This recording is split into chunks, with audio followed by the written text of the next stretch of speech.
ಈ ಗ್ಯಾರಂಟಿ ಯೋಜನೆಗಳು ಜನರ ಮಧ್ಯೆ ಹೆಂಗೆ ರಿಸೋನೇಟ್ ಆಗ್ತಾ ಇದ್ದಾವೆ ಅನ್ನೋದನ್ನು ತಿಳ್ಕೊಳ್ಳೋದಕ್ಕೆ ಏನಾದ್ರು ಮೆಕ್ಯಾನಿಸಮ್ ಇಟ್ಕೊಂಡಿದ್ದೀರಾ? ಜನರಿಗೆ ಇಷ್ಟ ಆಗ್ತಾ ಇದ್ದಾವ, ಸಹಾಯಕವಾಗ್ತಾ ಇದ್ದಾವ? ಸರ್ವೆ ಮಾಡಿದ್ದಾರೆ.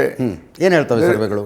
Of course everybody is satisfied. ಯಾರು ಬಿಟ್ಕೊಡ್ತಾರೆ? ಈ ಗೃಹಲಕ್ಷ್ಮಿ 2000 ಬಿಟ್ಕೊಟ್ಬಿಡ್ತಾರೆ ಯಾರ? ನೋಡಿ, ಗ್ಯಾರಂಟಿ ಸ್ಕೀಮನ್ನು ರೋಲ್ ಬ್ಯಾಕ್ ಮಾಡಲಿಕ್ಕೆ ಯಾವ ಸರ್ಕಾರಕ್ಕೂ ಸಾಧ್ಯವೇ ಇಲ್ಲ. ಅದನ್ನು ತೆಗಿತೇನೆ ಅಂದರೆ ಜನ ಪ್ರತಿಭಟನೆ ಮಾಡ್ತಾರೆ. ಮೀಸಲಾತಿ ಇದ್ದಂಗಿದು ಅಲ್ಲ, ಮೀಸಲಾತಿ ಪ್ರಶ್ನೆ ಅಲ್ಲ, ಇದು ಮೀಸಲಾತಿ ವಿಚಾರ ಬೇರೆ.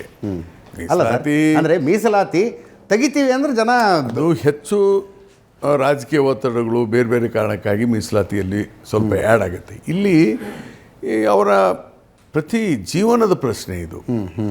ಮತ್ತೆ ನಿಮ್ಮ ಮಿನಿಸ್ಟರ್ಗಳೇ ಹೇಳ್ತಾರೆ ಯಾರ್ಯಾರಿಗೂ ಅರ್ಹರಲ್ಲದೆ ಇರೋರಿಗೆ ಗ್ಯಾರಂಟಿ ಹೋಗ್ತಾ ಇದೆ, ಅದನ್ನು ಮತ್ತೆ ರೀವಿಸಿಟ್ ಮಾಡಬೇಕು, ಫಲಾನುಭವಿಗಳ ಸಂಖ್ಯೆ ಕಡಿಮೆ ಮಾಡಬೇಕು. ಇರ್ಬೋದು ಒಂದು ಸಣ್ಣ ಪುಟ್ಟವರಲ್ಲ ಸರ್. ಸತೀಶ್ ಜಾರಕಿಹೊಳಿ ಹೇಳ್ತಾರೆ ಈ ಮಾತನ್ನ.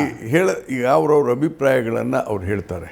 ನಾನು ಅದ್ರ ಬಗ್ಗೆ ಹೇಳಬೇಕಾದ್ರೆ ನನ್ನ ಅಭಿಪ್ರಾಯದಲ್ಲಿ 100% ರೈಟ್ ಅಂತ. ಇನ್ನೂ 10% ಜಾಸ್ತಿ ಕೊಡಿ ಜನಕ್ಕೆ ಅಂತೇನೆ. ಅರೆ, ಜನರ ಹಣ ಜನಕ್ಕೆ ಕೊಡ್ತೀರಿ ನೀವು. ಇದರಲ್ಲಿ ಯಾವುದು ಲಂಚ ಇಲ್ಲ, ಯಾವುದು ಇದು ಇಲ್ಲ. ಆಗಿರ್ಬೋದಪ್ಪ ಒಂದು 10% ಜನ. ಅರ್ಹತೆ ಅಂದರೆ ಏನು? ಅರ್ಹತೆಯ ಮಾನದಂಡ ಬೇರೆ ಬೇರೆ ಇದೆ. ಪಾಪ ನಮ್ಮ ಹಳ್ಳಿಗಳಲ್ಲಿ ಇವತ್ತೇ ಟೌನ್ನೇ ತಗೊಳ್ಳಿ, ಬೆಂಗಳೂರು ಅಂತ ದೊಡ್ಡ ಟೌನ್ಗಳಲ್ಲಿ ಎಷ್ಟು ಜನ ಕಷ್ಟಪಡ್ತಾರೆ. ಎಷ್ಟರ ಮಟ್ಟಿಗೆ ಊಟಕ್ಕೆ, ಸಾರಿಗೆಗೆ, ಬೇರೆ ಬೇರೆ ಇದಕ್ಕೆ ಎಷ್ಟು ತೊಂದರೆ ಇದೆ. ಏನೋ ನಾವೇ ಕಂಫರ್ಟ್ ಇದ್ವಿ, ನಮಗೇನೋ ಒಂದು ಕಾರ್ ಇದೆ, ಮನೆ ಇದೆ, ಊಟ ಇದೆ, ತಿಂಡಿ ಇದೆ, ಬೇಸರ ಆದ್ರೆ ಹೋಟ್ಲಿಗೆ ಹೋಗಿ ತಿಂದು ಬರ್ತೇವೆ. ಎಷ್ಟು ಜನಕ್ಕೆ ಈ ಥರ ಇದೆ? ಅವ್ರಿಗೇನು ಒಂದು 2000 ಕೊಟ್ಟರೆ ಏನು ಹೋಗೋದಿದೆ? ಏನಪ್ಪ ಅದರಲ್ಲಿ ಸೋರಿಕೆ ಆಗ್ತದೆ, ಭ್ರಷ್ಟಾಚಾರ ಆಗ್ತದೆ ಅಂದರೆ ಐ ಡೂ ಅಗ್ರಿ.